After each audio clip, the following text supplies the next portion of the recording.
네, 시청자 여러분 안녕하십니까? 뉴스타트 3부 이어갑니다. 대선 전국부터 살펴보겠습니다. 단일화를 둘러싼 국민의힘 내부 갈등이 확산 일로입니다. 김문수 후보와 당 지도부, 소속 의원들의 기싸움이 연휴 내내 이어졌는데요. 김 후보가 어젯밤 늦게 긴급 입장문을 냈습니다. 더 이상의 불필요한 논쟁은 없어야 한다며 오늘 오후 6시에 한덕수 예비후보를 단독으로 만나기로 했다면서도 추후 단일화는 자신이 주도하겠다고 선을 그었습니다. 강민경 기자의 보도입니다. 당이 자신을 강제로 후보직에서 끌어내리려 한다며 돌연 대선 일정 중단을 선언했던 김문수 후보. 서울로 올라가서 제가 남은 여러 가지 현안 문제에 대해서 깊이 대책을 마련하겠습니다. 6시간 반 만에 예정에 없던 입장문을 냈습니다. 먼저 자신의 제안으로 오늘 오후 6시 무소속 한덕수 예비후보를 단독으로 만나기로 했다고 알렸습니다. 단일화를 둘러싼 더 이상의 불필요한 논쟁은 없어야 한다는 겁니다. 또 당 차원에서 실시하겠다고 예고한 단일화 찬반 당원 여론조사는 당의 화합을 해치는 행위라며 즉각 중단에 촉구했습니다. 특히 당 지도부를 향해 더 이상 단일화에 개입하지 말라며 이 시각부터 단일화는 전적으로 대선 후보인 자신이 주도하겠다고 못 박았습니다. 단일화에 대한 일관된 의지도 분명하게 보여드렸고 지금 또 단일화에 대해서 한결같은 마음입니다. 즉시 중앙선대위를 중심으로 자신을 보좌해 선거 승리를 위해 최선을 다해야 한다는 일침도 빼놓지 않았습니다. 입장문 발표 시각, 앞서 김 후보와 연락이 닿지 않는다며 자택을 찾아왔던 권성동 원내대표는 일단 늦었지만 정말 잘한 결정이라고 평가했습니다. 무엇보다 국민과 당원들에게 약속한 대로 단일화에 합의를 좀 봤으면 좋겠다며 이른 시간 안에 구체적인 로드맵을 제시해 줄 것도 요구했습니다. 당에서 후보 단일화를 주도하고 싶었겠습니까? 단일화 작업이 지지부진했기 때문에 그리고 또 11일 후보 등록 이전에 단일화를 마쳐야 되기 때문에 하는. 다만 여론조사는 단일화 합의가 무산될 경우에 대비해 당원들의 뜻을 확인하는 게 필요하다며 김 후보 요구를 사실상 거부했습니다. 아직 서로 간 불신의 벽이 허물어지진 않았단 방증인 셈인데 김문수, 한덕수 두 후보 간 단일화 논의 결과가 보수 진영 단일 후보의 중요한 분기점이 될 걸로 보입니다. YTN 강민경입니다. 더불어민주당 이재명 후보는 국민의힘을 향해 당 후보는 없고 거대 기득권만 보인다면서 비판했습니다.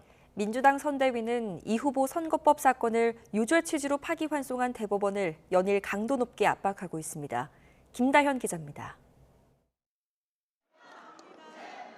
민주당 이재명 대선 후보는 범보수 단일화 문제로 신경전을 벌이고 있는 국민의힘 김문수, 무소속 한덕수 두 후보를 싸잡아 저격했습니다. 국민의힘 후보는 어디 가고 난데없이 대한민국 거대 기득권과 싸우고 있다며 그게 누구든 국민과 함께 꼭 이기겠다고 강조한 겁니다. 당 차원에서도 국민의힘 경선은 무소속 한덕수 후보를 추대하기 위한 대국민 사기극이었다고 쏘아붙였습니다. 이 후보는 대선 캐스팅부터 충청 지역 주민들과 만난 자리에선 조봉암 초대 농림부 장관과 김대중 전 대통령 등을 소환하기도 했는데 그 훌륭한 정치인이 사법살인됐습니다. 김대중은 왜 아무 한 일도 없이 내란 음모죄로 사형을 받습니까? 자신의 선거법 사건 유죄 취지 파기환송 선고를 염두에 두고 극복하겠다는 의지를 피력한 것으로 풀이됩니다. 당 선대위도 잇따라 회의를 열고 선거운동 기간 이 후보 재판을 연기하라며 고강도 압박을 이어갔습니다.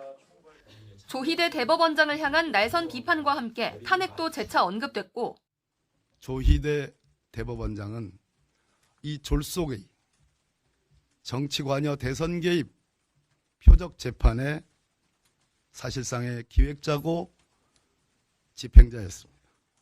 조 대법원장의 대선 개입 의혹 진상조사를 위해 청문회를 개최해야 한다는 의견도 나왔습니다.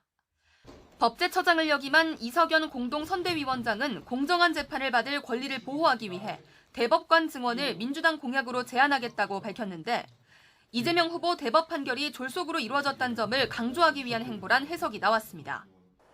이재명 후보 대법 선고 이후 민주당은 청문회와 국정조사, 대법관 탄핵과 대법관 증언까지 거론하며 연일 사법부를 향한 압박 수위를 높이고 있습니다. 대선 전후 대대적인 입법 공세까지 예고하고 있어 민주당과 사법부 간 갈등이 쉽게 풀리지 않을 거란 전망도 나옵니다. YTN 김다현입니다.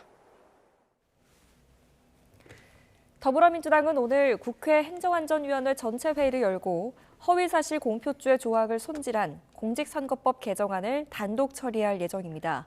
개정안은 공직선거법 250조 허위사실 공표 구성 요건 가운데 행위라는 용어를 삭제하는 게 핵심 내용입니다. 이번 개정안은 지난 1일 대법원이 이재명 후보 공직선거법 사건을 유죄 취지로 파기환송한 것과 무관치 않다는 해석이 나옵니다. 다음 소식입니다. 서울 시내버스 노조가 오늘 첫 차부터 다시 준법 운행을 시작했습니다. 총파업 대신에 안전수칙에 따라서 버스를 운행한다는 건데요. 출근길에도 영향이 있을 것으로 보입니다. 취재기자 연결하겠습니다. 김연아 기자, 지금 상황 알아보겠습니다. 어떻습니까? 네, 버스 준법 투쟁이 다시 시작됐지만 현재까지 운행 흐름은 평소와 비슷한 수준입니다. 아직 출근 시간대로 보기엔 이르기도 하지만 준법 투쟁 자체가 승객이 자리에 앉은 뒤 출발하거나 도로 안전 규정을 철저히 지켜 운행하겠다는 것이라서 지난 30일 준법 투쟁을 했을 때도 혼잡 시간대 배차 간격이 약간 벌어진 것 외에 큰 혼란은 없었습니다. 하지만 서울시는 만일의 사태에 대비해 이번에도 특별 교통 대책을 마련했습니다. 우선 출근 주요 혼잡 시간을 아침 7시부터 오전 10시까지 1시간 확대하고 이 시간대엔 지하철과 5위 신설선 열차 투입도 늘리기로 했습니다. 또 의도적인 지연 운행이 없는지 살필 공무원을 주요 정류소에 배치할 예정입니다. 다만 앞선 투쟁 당시 시내버스 이용에 큰 불편이 발생하지 않았던 점을 고려해 자치구 무료 셔틀버스는 운영하지 않습니다. 연휴 기간에 노사 간 협상 진척이 없었습니까? 일단 노사협상은 지난달 29일 협상이 결렬된 뒤 공식 교섭은 중단된 상태입니다. 노조는 연휴 기간 정상 운행을 하며 사측과 물밑 협상을 이어갔는데 접점을 찾지는 못한 거로 알려졌습니다. 통상 임금 판례를 반영한 임금 체계 조정 여부를 놓고 노사 입장차가 큰 상황인데요. 노조는 내일 오후 전국 지역 대표자 회의에서 향후 투쟁 방향을 결정할 예정입니다. 지금까지 서울시청에서 YTN 김현아입니다. 무단 결석하거나 수업에 불참한 전국 의대생들에 대한 유급이나 재적 처분 규모가 오늘 확정됩니다. 전국 의대는 오늘 미복귀 의대생에 대한 유급, 재적 등의 처분 현황과 향후 학사 운영 계획을 교육부에 보고할 예정입니다. 일정 기간 이상 무단 결석을 한 경우에는 재적, 복귀하고도 수업에 불참한 경우는 유급 처분을 받게 되는데 대학별 조치 현황은 오는 9일 이후에 공개됩니다. 앞서 의대 5곳은 무단 결석한 1,916명에 대해서 재적 예정을 통보했는데 이후 대부분 수업 복귀를 결정하면서 실제 재적 인원은 많지 않을 전망입니다. 새 교황을 선출하는 추기경단의 비밀회의 콘클라베가 우리 시간으로 오늘 밤 바티칸 시스티나 성당에서 시작됩니다. 현지에서는 2, 3일 정도면 결과가 나올 수 있을 것이라는 전망이 잇따르고 있습니다. 바티칸에서 조수연 특파원이 전합니다. 새 교황을 뽑는 콘클라베는 현지 시간 7일 오후 3시, 한국 시간 오늘 밤 10시에 막을 올립니다. 전 세계 70개국에서 온 추기경 선거인단 133명이 참석하는데 외부와 철저히 격리된 채 진행됩니다. 이들 가운데 3분의 2 이상 득표자가 나올 때까지 투표는 무기한 계속됩니다. 추기경 선거인단은 첫날 오후 4시 30분에 한 번 투표하고 이후 매일 오전과 오후 각각 2차례씩 하루 4차례 투표합니다. This is going to be a wonderful time, I think, in the Catholic Church and just for everyone. 교황청 대변인은 YTN에 콘클라베가 2일에서 3일이면 마무리될 것으로 본다고 말했습니다. 장폴 베스코 알제리 추기경도 오래 걸릴 것 같지는 않다며 이틀이면 충분할 것이라고 전했습니다. 추기경단은 콘클라베를 앞두고 매일 회의를 열고 가톨릭 교회가 나아가야 할 방향에 대해 의견을 교환하면서 공감대를 형성했습니다. 현지 시간 5일 열린 추기경 총회에선 차기 교황 정체성에 대해 어느 정도 의견 일치를 이룬 것으로 전해졌습니다. This conclave is more important than ever because we're at a particular moment of history that amidst all the difficulties and crises in the world, whether it's economic, wars, social difficulties, the church has a voice. 교황청은 새 교황이 세계 질서의 위기 속에서 길을 잃은 인류를 인도하고 현실 속에서 살아가는 사람들과 가까운 목자가 돼야 한다고 밝혔습니다. 현지 언론에서는 교황청 2인자 국무원장인 피에트로 파롤린 이탈리아 추기경의 선출 가능성이 높은 것으로 보고 있습니다. 이와 함께 보수 진영을 이끄는 독일의 게르하르트 뮬러, 아시아의 프란치스코로 불리는 필리핀의 루이스 안토니오 타글레 추기경도 유력 후보로 꼽힙니다. 시스티나 성당 지붕의 굴뚝에서 교황 선출을 알리는 흰 연기가 언제 피어오를지 전 세계가 주목하고 있습니다. 바티칸에서 YTN 조수현입니다. 트럼프 대통령이 백악관을 찾은 신임 캐나다 총리 면전에서 51번째 주 편입 의사를 드러내며 또 한 번의 신경전을 벌였습니다. 미국 재무장관은 일부 국가와의 관세 협상이 이르면 이번 주에 만료될 것이라고 밝혔습니다. 워싱턴 권중규 특파원입니다.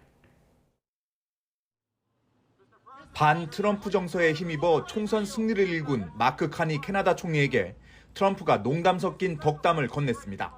A few days ago, he won a very big election in Canada, and I think I was probably the greatest thing that happened to him, but I can't take full credit. 캐나다가 미국의 51번째 주가 돼야 한다는 입장에 변화가 없는지 기자 질문에는 두 정상이 신경전을 벌였습니다. I still believe that, but you know, it takes two to tango, right? There are some places that are never for sale. That's true. We're sitting in one right now, Buckingham Palace that you visited as well. That's true. It's not for sale, won't be for sale ever. But I say never. I've had many things that were not doable, and they ended up being doable. 트럼프 대통령은 캐나다와의 무역 불균형을 지적하며 관세 부과 고집을 꺾지 않았습니다. 어떤 말로도 관세를 철회하도록 설득할 수 없다고 못 박았습니다. Is there anything he could say to you in the course of your meetings with him today that could get you to lift tariffs on Canada? No. Why not? Just the way it is. 의회에 출석한 베센트 재무장관은 중국을 뺀 17개 나라와 관세 협상이 진행 중이라며 일부 국가는 이번 주 안에 합의가 나올 수 있다고 밝혔습니다. Perhaps as early as this week, we will be announcing trade deals with some of our largest trading partners. They have come to us with very good offers. 이런 가운데 조태열 외교장관은 루비오 국무장관과 통화해서 대선 일정을 감안해 충분한 시간을 갖고 관세 협의를 해나가자고 말했습니다. 루비오 국무장관은 한미 통상 협의를 토대로 한미 동맹의 현대화를 추진하자고 밝혔지만 협상 속도 조절 제안에 대해선 반응을 내놓지 않았습니다. 워싱턴에서 YTN 권중규입니다. 러시아 전승절 80주년 행사에 김정은 북한 국무위원장은 참석하지 않고 북한군의 행진도 없을 것으로 보입니다. 이번 전승절 행사에는 중국 등 29개국 정상들이 참석하고요. 또 중러 정상회담도 열릴 것으로 보입니다. 정유신 기자입니다. 모스크바 붉은 광장 곳곳에 2차 대전 승전 80주년 기념 문구가 들어서고 예행 연습이 한창입니다. 3년 넘게 우크라이나와 전쟁을 이어가고 있는 러시아는 성대한 전승절 행사를 계획하고 있습니다. Людям, которые погибли на войне, которые защищали нашу родину, чтобы привести ее к победе. 행사 당일에 세계 정상 29명이 참석하고 13개국 군대가 붉은 광장에서 행진한다고 크렘린궁이 밝혔습니다. 특히 러시아를 국빈 방문하는 시진핑 중국 국가주석과 정상회담을 열고 러중 공동성명을 발표한다고 전했습니다. Российско-китайские отношения всеобъемлющего партнерства и стратегического взаимодействия находятся на наивысшем за всю историю уровне. 북한에선 김정은 국무위원장이 아닌 현지 대사급이 참석한다고 크렘린궁이 밝혔습니다. 이에 따라 신홍철 주 러시아 북한 대사가 참석할 것으로 예상됩니다. 북한군 파병으로 러시아와 밀착이 가속화되는 가운데 일각에선 김 위원장이나 최룡해 상임위원장 참석을 점치기도 했습니다. 앞서 우리 국정원도 김정은 위원장 전승절 참석 가능성이 낮다고 분석했습니다. 며칠 전서부터 경호 이런 것들이 다 관측이 돼야 되지 않겠습니까? 근데 그런 것들이 관측이 되지 않는 걸로 봐선 아마 김정은은 아닌 것 같고. 다만 우샤코프 보좌관은 조만간 흥미로운 만남이 있을 것이라며 별도 북러 접촉 가능성을 내비쳤습니다. 푸틴 대통령은 전승열을 앞두고 사흘 휴전한다고 일방적으로 발표했지만 젤렌스키 우크라이나 대통령은 최소 30일 휴전을 촉구하며 무력 충돌이 계속되고 있습니다. 우크라이나가 모스크바를 겨냥해 이틀 연속 드론 공격에 나서면서 인근 공항 4곳의 항공기 운항이 일시 중단되기도 했습니다. YTN 정준입니다.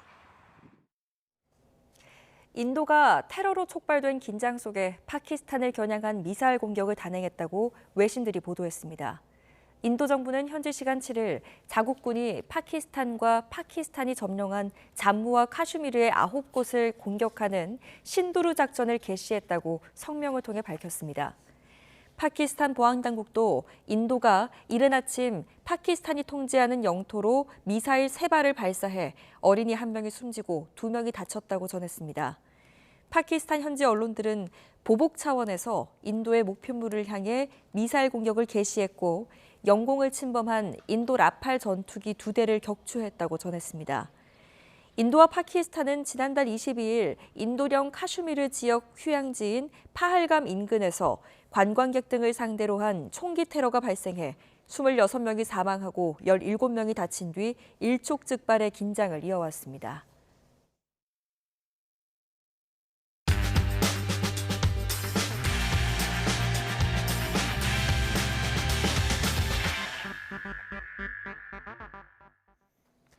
(5월 7일) 수요일 스타트 브리핑 시작합니다. 먼저 한겨레 신문입니다.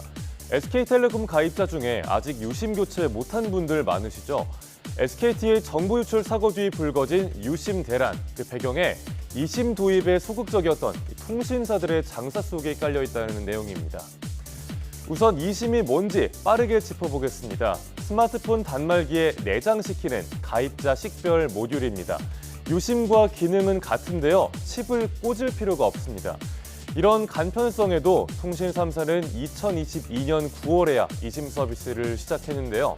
유심 판매 수익이 줄어들 걸 우려했기 때문입니다. 그렇다고 모든 스마트폰에서 이심 교체가 되는 것도 아닙니다. 아이폰은 2018년 이후 출시한 기종이면 가능한데, 그런데 삼성전자는 최고급 사양 모델 중심으로만 이심 서비스를 제공합니다. 고령층이 주로 쓰는 중저가 모델에선 대부분 이심을 쓸 수가 없는 겁니다. 이심을 쓰면 대리점에 가지 않고도 통신사를 바꿀 수 있습니다. 그래서 통신사들은 가입자들의 이탈을 우려하는데요. 전문가들은 이번 해킹 사고 뒤에도 SKT가 이심 안내에는 너무 소극적이었다고 지적합니다. 한편 국회 청문회는 내일 열리고 최태원 SK 회장은 참석하지 않을 예정입니다. 다음 중앙일보입니다. 아동수당 지급 연령을 18세 미만까지 단계적으로 확대해서 부모의 양육 부담을 줄이겠습니다. 지난 5일 이재명 민주당 대선 후보가 한 말입니다. 1년 전에 한 발언과 비교해보면 표현이 좀 조심스러워졌습니다. 아동수당 확대에 공감되는 형성이 되어 있는데 속도 조절이 관건이란 기사입니다. 아동수당은 최소한의 아동 기본권을 보장하고 육아 가구의 경제적 부담을 덜어준다는 평가를 받습니다. 대부분의 OECD 회원국이 운영 중이고요. 지급 연령은 15세에서 18세까지가 일반적입니다. 1950년 이전에 도입해서 조금씩 보완해 왔고요. 보통 자녀가 많을수록 또 아이가 나이를 먹을수록 더 많이 지급하는 구조입니다. 우리나라는 7년 전에야 도입했습니다. 만 8세 미만의 모든 아동에게 월 10만 원씩 지급합니다. 그런데 정액제고요. 액수도 7년 전에 정한 그대로입니다. 특히 지출이 많아지는 초등학생이 될 때 오히려 아동수당이 끊기게 됩니다. 그래서 아동수당법을 손불제거됐다는 목소리가 높은 상황입니다. 다만 더 많은 아이에게 더 많은 수당을 단번에 줄이면 재정 부담이 커진다는 게 문제입니다. 만 18세 미만까지 월 20만 원으로 인상할 경우 2029년까지 5년 동안 71조 7천억 원이 필요합니다. 현금성 복지는 금액이나 대상을 한 번 늘리면 되돌리기가 쉽지가 않죠. 전문가들도 우리나라의 현실에 맞게끔 속도 조절이 중요하다는 점을 강조하고 있습니다. 이어서 조선일보입니다. 차기 교황을 뽑는 콘클라베, 우리 시간으로 오늘 밤에 시작됩니다. 콘클라베의 관전 포인트를 5가지로 정리했습니다. 먼저 절대 강자 이탈리아가 47년 만에 교황 자리를 되찾을지 관심입니다. 역대 교황의 국적을 보면 80%가 이탈리아 출신입니다. 프랑스는 우린 647년을 기다렸다면서 마크롱 대통령까지 나서 지지를 호소하는 중입니다. 그리고 어느 때보다 다양한 70개의 국적으로 이뤄진 추기경단이 투표에 어떤 영향을 줄지도 변수입니다. 유럽표가 갈리고 비유럽권 표가 몰리면 역대 최초로 아시아나 아프리카 출신의 교황이 나올 가능성도 있습니다. 또 차기 교황이 개혁파로서 프란치스코 교황의 유산을 계승할지 아니면 보수파로서 전통으로 회귀할지도 주목됩니다. 한편 트럼프 미국 대통령은 마가 교황을 선출하려는 로비를 펼치고 있는데 이 로비가 통할지도 또 다른 관전 포인트고요. 마지막으로 인구 14억에 포기할 수 없는 선교지인 중국과의 관계를 차기 교황이 어떻게 할지에도 관심입니다. 한 2, 3일 정도면 콘클라베 결과가 나올 거란 예측이 많습니다. 14억 가톨릭 신자의 지도자로 과연 누가 꼽힐지 지켜보시죠. 끝으로 국민일보입니다. 트럼프 대통령의 두 아들이 아버지의 이름을 앞세워서 돈벌이에 열중한다는 내용입니다. 각종 이권 사업에 아버지의 명성과 네트워크를 이용하면서 이해충돌 논란도 일파만파 커지고 있습니다. 네, 왼쪽 사진이 얼마 전 방한하기도 했던 트럼프 주니어, 장남이고요. 오른쪽이 차남, 에릭 트럼프입니다. 최근에 각각 동유럽과 중동을 돌면서 트럼프가의 수익 사업을 공격적으로 추진하고 있습니다. 두바이의 고급 호텔, 미국의 암호화폐 사업, 또 카타르의 골프장과 빌라 단지, 워싱턴 DC의 사교 클럽 등등 영역을 가리지 않고 트럼프 주니어와 에릭은 가족 사업을 홍보하는 중입니다. 이를 두고 뉴욕타임스는 이런 현금 러시는 미국 역사상 전례를 찾기 어려운 규모라고 보도했고요. 미국 민주당에선 이건 이해충돌이고 본 적이 없는 엄청난 형태의 부패라는 지적이 나왔습니다. 트럼프의 두 아들은 이해충돌과 무관하다고 주장했는데 과연 얼마나 많은 사람이 그렇게 생각할지에는 의문부호가 붙을 것 같네요. 5월 7일 아침 신문 살펴봤습니다. 지금까지 스타트 브리핑이었습니다.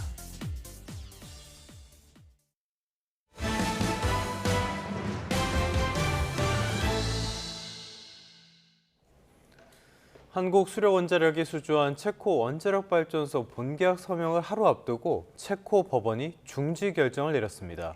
체코 정부는 선정 절차에 문제가 없다는 입장인데 현지에 대규모 대표단을 보낸 우리 정부는 당혹감 속에 대응책을 논의하고 있습니다. 체코 프라하에서 박기환 기자입니다. 한국수력원자력이 수주한 26조 원 규모의 체코 원전 사업 서명식 하루 전날 체코 법원이 제동을 걸었습니다. 입찰 경쟁에서 탈락한 프랑스 전력공사의 행정소송 가처분 신청을 받아줬습니다. 법원은 계약이 체결되면 프랑스 전력공사가 나중에 본안소송에서 유리한 판결을 받더라도 공공계약을 따낼 기회를 잃게 된다고 계약 체결 중지 명령 이유를 설명했습니다. 갑작스러운 법원 결정에 체코 정부 측은 총리가 직접 반박에 나섰습니다. 한수원이 선정된 절차에 문제가 없었다면서 법원의 신속한 판결을 촉구했습니다.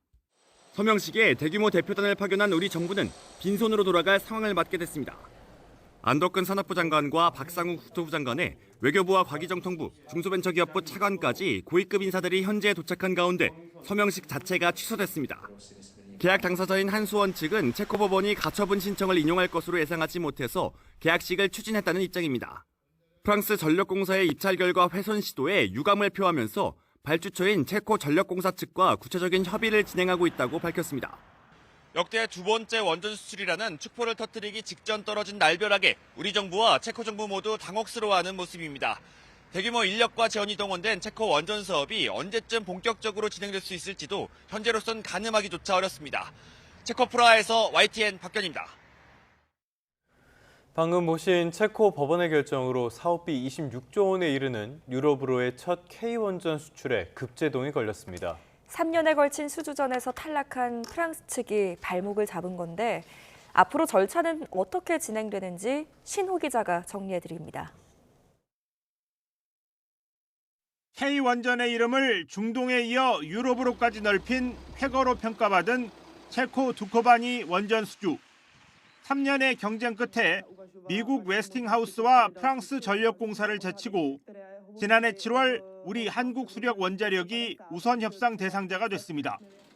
사업비는 26조 2천억 원. 우선 협상 대상자 선정은 2009년 UAE 바라카 원전 수주 이후 15년 만의 쾌거이며 상업용 원전을 최초로 건설한 원전의 본산지 유럽의 원전을 수출하는 교두보가 마련된 것입니다. 하지만 탈락한 경쟁사들은 승복하지 않았습니다. 웨스팅하우스가 낸 지식재산권 분쟁은 합의로 매듭지었지만 프랑스 전력공사가 끈질기게 법적 대응에 나섰습니다. 체코 반독점 당국부터 찾아갔습니다. 입찰 절차가 공정하지 않았고 한수원이 제시한 가격 조건이 이행 불가능하며 한국 정부의 보조금 지급으로 경쟁이 왜곡됐다고 프랑스 측은 주장했습니다. 반독점 당국에서 이걸 이유 없다면서 받아들이지 않자 체코 법원에 가처분 신청과 본안 소송을 함께 냈고 먼저 가처분 신청이 인용된 겁니다. 체코 당국은 법원 결정 뒤에도 입찰이 공정했고 한수원과의 최종 계약에 문제가 없을 것이라는 입장을 밝혔습니다. 체코 전력공사 측도 계약서 서명을 중지하라는 이번 가처분 결정에 대해 항소하는 것을 검토 중입니다. 항소가 받아들여지면 체코 두코바니 원전 계약 서명 절차가 다시 진행될 수 있지만 그렇지 않을 경우 본안 소송의 결과가 나오기까지는 상당한 기간이 소요될 가능성도 있습니다.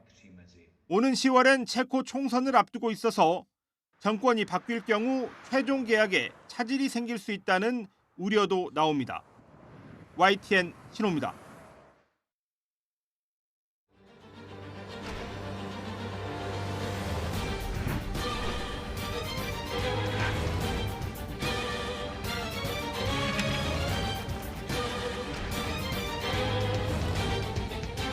We're going to have a big announcement next week on some of this kind of thing, but more related to costs, the costs of medicines and drugs. We're being ripped off, as you know, very badly.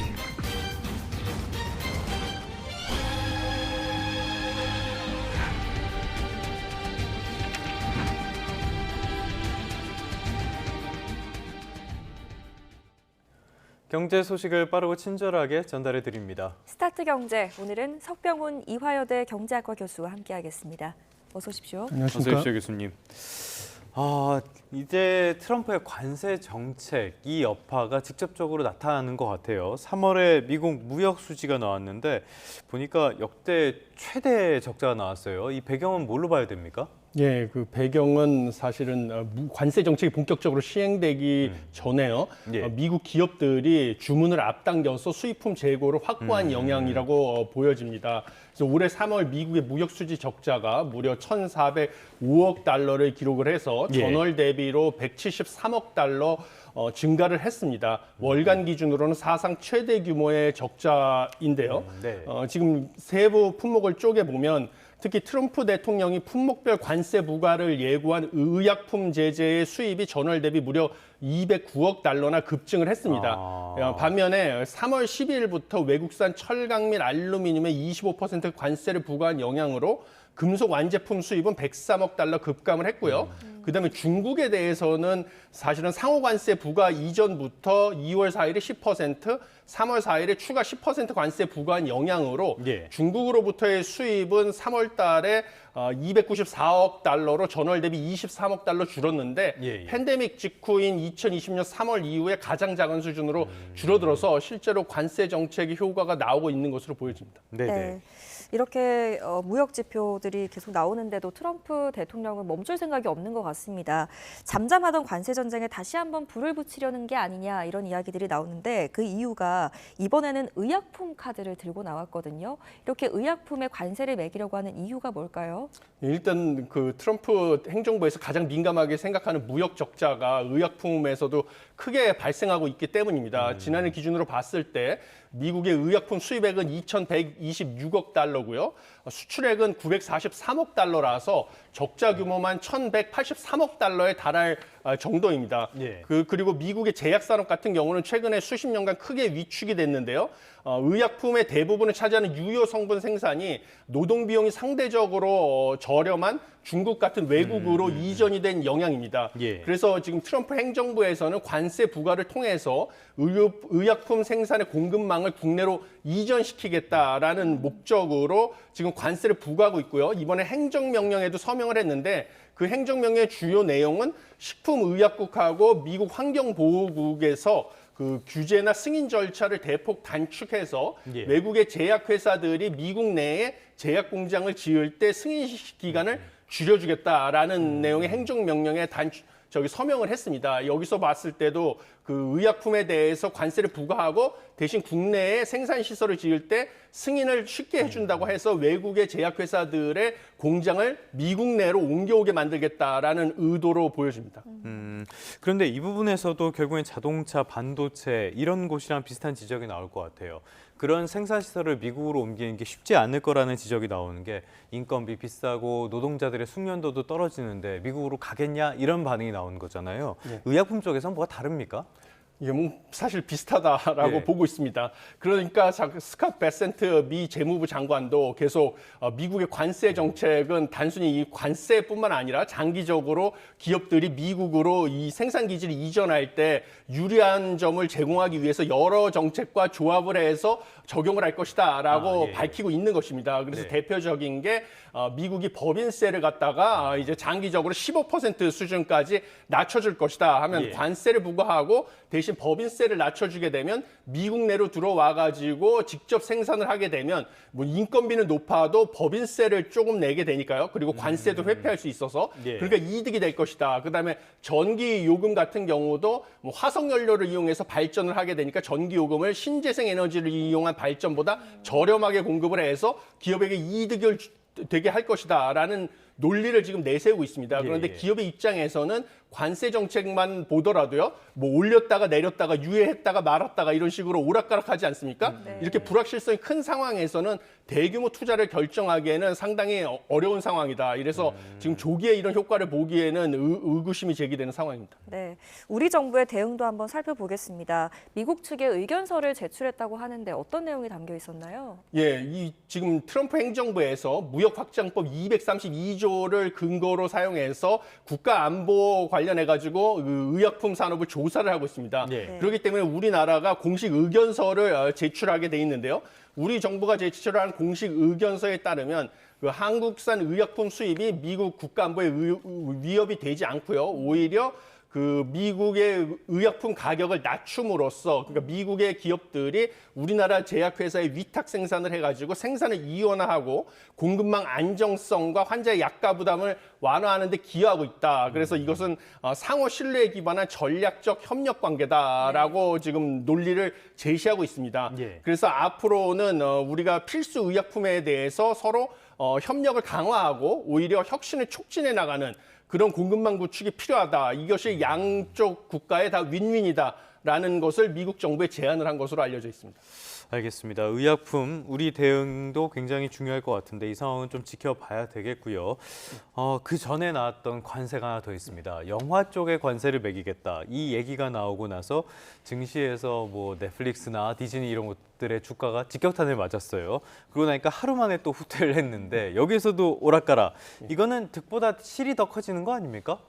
지금 현재 그렇게 보고 있습니다. 여러 부작용이 있을 거로 보고 있고요. 실제로 미국의 영화 산업계에서도 원하는 것은 제작 비용을 낮추기 위해서 세제 혜택을 달라는 거였지 이렇게 관세를 부과하는 것을 원하는 게 아니었다라고 반발이 나오니까 지금 한 발 물러선 것으로 보입니다. 실제로 영화 업계에서 우려하는 것은 관세를 부과하게 될 경우에는 상대국에서 보복 관세를 부과할 것을 우려하고 있습니다. 그런데 지금 미국의 할리우드에서 제작을 하고 있는 대규모 그 영화 블록버스터 영화 같은 경우는 국내 판매보다 해외 판매를 통해서 얻는 수익이 더 큰 것으로 알려져 있어서요. 보복 관세를 부과할 경우에는 크게 손실을 볼 가능성이 있고요. 그다음에 지금 이런 보복과 이 관세 부과를 통해서 미국에서 해외에서 제작을 하는 거, 해외에서 인건비나 이런 게 싸기 때문에 해외 제작하는 것이 막히게 되면요, 오히려 미국 내에서의 그 영화의 비용, 그래서 영화 상영 비용, 티켓 가격이 올라가는 것도 불가피하고 그다음에 영화의 제작 편수도 비용이 높아지기 때문에 줄어들 수밖에 없다라고 해서 영화 산업에서의 반발이 오히려 더 크다 보니까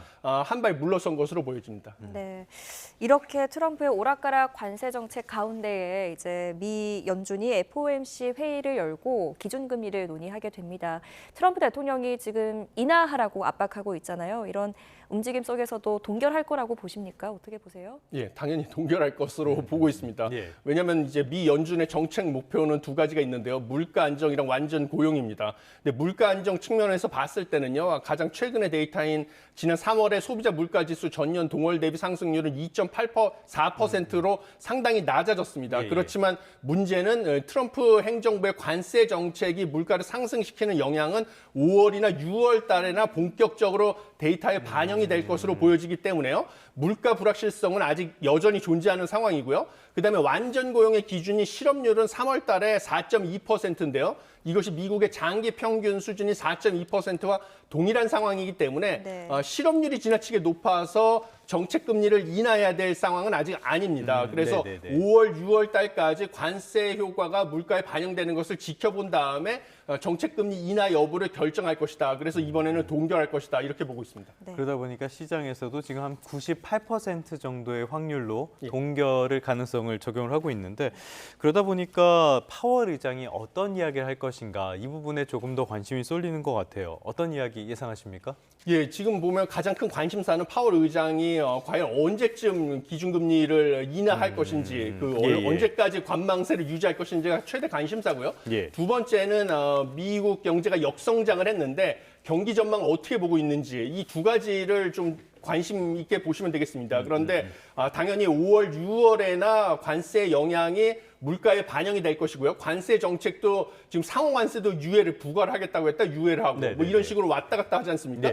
그러니까 이 불확실성이 좀 해소가 될 때까지 지켜보겠다라고 해서 정책금리 인하 시점은 5월, 6월은 그냥 관망세를 유지할 것이라고 저는 보고 있습니다. 그다음에 그 경기 침체 전망 같은 경우는요. 여전히 뭐 국내외 기관들이 1.8% 성장률 미국의 경제 성장률 전망을 유지하는데 이것은 미 연준이 봤을 때 장기 성장률 전망과 일치하는 수준이기 때문에 여전히 경기 침체라고 보지는 않을 것이다라는 전망을 유지할 것으로 보입니다. 1분기에 그 역성장을 했지만요. 그 역성장은 관세를 본격적으로 시행하기 전에 수입이 대폭 늘어난 영향으로 역성장이 나온 것이고 여전히 뭐 소비 같은 경우는 특히 서비스 소비 같은 경우는 견조했기 때문에 급격하게 뭐 경기 침체 얘기를 하거나 이러지는 않을 것으로 저도 보고 있습니다. 네, 알겠습니다. 다음 이슈로 한번 넘어가 보겠습니다. 저희가 최근에 체코 원전 사업자 대상으로 선정됐다라는 기분 좋은 소식을 전해드린 지가 얼마 되지 않은 것 같은데 난데없이 조금 당황스러운 소식이 전해지고 있습니다. 오늘 원래 이제 원전 계약 서명식이 진행될 예정이었는데 문제가 좀 생겼나 봐요. 예, 그렇습니다. 체코 원자력 발전소 수주 경쟁에서 사실 한국 수력 원자력에 패한 프랑스 전력공사가 이제 끈질기게 법적 대응을 해서 발목을 잡은 것으로 보입니다. 체코 브루노 지방 법원에서 6일 현지 시간이죠. 원전 입찰 경쟁에서 탈락한 프랑스 전력공사가 제기한 소송이 마무리되기 전까지는 한국 수력 원자력이 발주사인 체코 전력공사 자회사와 최종 계약 체결을 서명을 중지해야 된다라고 결정을 내렸습니다. 이서 계약이 체결되면 프랑스 입찰 경쟁자가 법원에서 유리한 판결을 받아도 공공계약을 따낼 기회를 사라지기 때문이다라고 얘기를 했기 때문에요. 이런 결정이 내려진 것으로 보이고요. 사실 이 프랑스 전력공사는 지난해 7월에도 한수원이 우선 협상 대상자로 선정이 되니까 체코 경쟁 당국인 반독점 사무소에 이의 제기를 했다가 기각 결정이 되니까 이번에는 행정소송으로 대응을 했습니다. 그래서 체코 법원이 이날 결정이 사실 최종 서명을 일단 막기 위해서 낸 가처분 신청, 프랑스 전력공사가 낸 가처분 신청을 받아들여진 것으로 보여져가지고요. 원전 계약은 일단은 본안 행정소송의 결론 날 때까지 미뤄질 공산이 커졌다 이렇게 보고 있습니다. 교수님 말씀을 들어보면은 어찌됐건 프랑스 쪽에서 이 본계약 서명이 진행이 되면 나중에 유리한 판결을 받게 되더라도 기회를 잃게 되니까 이번에 이렇게 했다는 얘기잖아요. 그렇다면은 이게 지금 우리와의 계약이 완전히 뭐 어려워진 건가요? 아니면 늦어질 뿐 그게 크게 대세에는 연관이 없을 걸로 보십니까? 어떻게 봐야 되는 겁니까, 이건? 예, 뭐 현 상황에서 봤을 때는요. 일단은 가장 중요한 거는 제가 보기에는 이 체코에서 반독점 사무소에 이의 제기를 했다가 이미 기각이 되지 않았습니까? 이런 것을 봤을 때는 사실 결론에는 영향이 없을 가능성이 크다라고 보고 있습니다. 현 상황에서는요. 그런데 단순히 지금 가처분 결정이 났기 때문에 본안 소송이 나거나 아니면 이 가처분 결정에 대해서 항소를 할 수가 있습니다. 그래서 항소가 받아들여질 때까지는 지금 서명이 중단된 상태로 지금 이게 뒤로 미뤄졌을 없다 이렇게 보고 있습니다. 그렇지만 본안 소송에 대해서 또 어떻게 진행될지는 불확실성이 여전히 있어가지고요. 근데 현 시점에서 봤을 때는 일단은 지금 반독점 사무소 이의 제기가 기각된 것으로 봤을 때는 우리가 유리하다 이렇게 보고 있습니다. 말씀하신 걸 들어오면은 늦어지는 거지 그렇게 결론이 달라지진 않을 것 같다라고 이해를 하면 되겠는데 만약에 결론이 달라질 경우에 우리 원전 생태계가 지금 좀 부진한 별로 안 좋은 상황이었지 않습니까? 그래도 이것을 계기로 어떤 반전의 계기를 마련해 보겠다라고 생각을 했는데 여기에도 부정적인 영향이 불가피할 것 같아요. 어떻게 봐야 됩니까? 예, 당연히 그렇습니다. 이게 사실은 지금 뭐 오랜만에 좀 대규모 원전 수출 성과를 이룬 것이었는데 사실 그 경쟁 상대였던 뭐 미국 기업하고도 지적재산권 분쟁 관련해 가지고 분쟁이 있었고요. 그것이 해결이 되자마자 또 이번에는 프랑스 전력공사에서 법적 소송을 해가지고 뒤로 미뤄졌습니다. 만약에 이게 안 좋은 소식이 내게 되면 그동안의 그 탈원전으로 인해서 좀 기반이 약화됐던 국내 원전 생태계가 다시 살아날 기미를 보였었는데요. 거기에 큰 타격은 불가피하다라고 보여지고 있습니다. 그래서 지금 법적 대응을 통해서 이것을 최종적으로 성사시키는 것, 승소를 통해서 성사시키는 것이 무엇보다 중요하고요. 지금 보면 지금 가처분 결정에 대해서 항소를 검토하고 있는 것으로 알려져 있습니다. 체코 당국에서 항소와 함께 프랑스 전력공사가 제기한 본안 소송에 대해서 투트랙으로 소송이 진행될 가능성이 크다라고 보고 있고요. 만약에 이 법적 리스크가 해소가 되면 이제 서명식이 추진되고 프랑스 전력공사에 대해서는 지금 이게 지연된 거에 따라서 손해가 발생이 되지 않았습니까? 그러니까 손해배상을 청구할 계획인 것으로 알려져 있는데 좀 결과가 잘 나오기를 바라고 있습니다. 알겠습니다. 끝으로 이거 한번 살펴볼까요? K원전 수출에 우리가 기대를 갖는 배경을 보면은 원전 수요가 세계적으로 늘어나고 있기 때문이잖아요. 이 배경은 뭡니까? 원전 같은 경우는 사실은 우리가 핵융합 발전으로 가는 것이 궁극적인 목표가 되겠습니다. 지금 탄소를 너무 많이 배출을 하게 되면 발전에 있어서 지구 온난화가 가속화되기 때문에 결국은 탄소 배출량을 줄이는 게 목적이고요. 그렇게 되면 궁극적으로 핵융합 발전으로 가는 것이 목적인데 핵융합 발전이라는 것은 결국은 태양을 지구로 가져오는 것입니다. 그런데 핵융합 발전으로 가기 전에 과도기에서 우리가 신재생 에너지로 발전을 한다든지 풍력이나 뭐 이런 것 같은 것으로 태양열로 아니면 원전으로 가는 게 불가피한 상황입니다. 그런데 신재생 에너지 같은 경우는 발전에 있어서 지나치게 크게 비용이 많이 들기 때문에요. 사실 뭐 저소득 국가 같은 경우는 원전에 의존하는 게 불가피하고 그래서 원전의 수요가 늘어나는 것이고 이 틈새를 우리가 지금 원전 수출을 이용해서 노리고 있는 것이다. 이렇게 보시면 되겠습니다. 네, 알겠습니다. 오늘 여기까지 듣겠습니다. 석병훈 이화여대 경제학과 교수와 지금까지 함께했습니다. 잘 들었습니다. 감사합니다.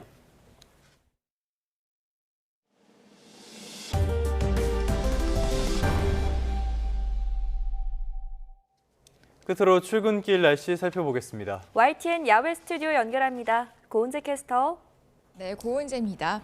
네, 연휴 뒤에 오늘이 첫 출근길인데요. 오늘 날씨 어떻습니까? 네, 연휴 뒤 첫 출근길인 오늘 발걸음은 다소 무겁지만 날씨만큼은 좋겠습니다. 전국적으로 맑은 봄 날씨가 이어지겠고요. 크게 벌어지는 일교차만 염두에 두시면 되겠는데요. 현재 서울 기온이 11도 안팎으로 다소 쌀쌀하지만 한낮에는 20도 안팎까지 올라서 따뜻하겠습니다. 네, 그런데 출근길에 안개가 짙은 곳이 있다고요? 네, 그렇습니다. 오늘 아침 남부지방을 중심으로 안개가 짙게 끼어 있는데요. 특히 일부 남부 내륙에서는 가시거리가 200m 안팎까지 뚝 떨어진 곳도 있습니다. 출근길에 운전하신다면 평소보다 속도를 줄이는 등 안전에 유의해 주셔야겠습니다. 다시 일상으로 돌아온 오늘 흐렸던 어제와 달리 전국 하늘이 맑겠습니다. 공기도 미세먼지 없이 깨끗하겠는데요. 다만 지금은 곳곳에서 안개가 시야를 가리고 있습니다. 지도에 붉게 표시된 남부 내륙을 중심으로 특히 시야가 흐리고요. 일부 중부 내륙에도 옅은 안개가 끼어 있습니다. 강이나 호수 주변 또 터널 출입구에서는 특히 추돌 사고에 주의해 주셔야겠습니다. 앞으로 기온이 오르면 안개가 걷히면서 차차 화창한 하늘이 드러나겠습니다. 현재 기온 살펴보면 서울이 10.6도, 광주 9도로 출근길 공기는 다소 쌀쌀한데요. 한낮에는 대부분 지역이 20도 이상으로 오르겠습니다.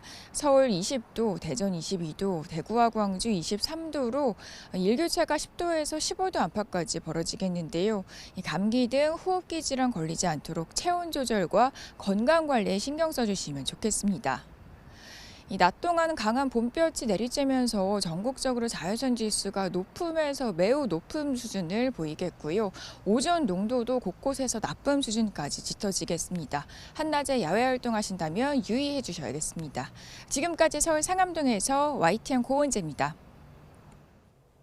네, 5월 7일 뉴스타트 마무리하겠습니다. 시청해 주셔서 고맙습니다.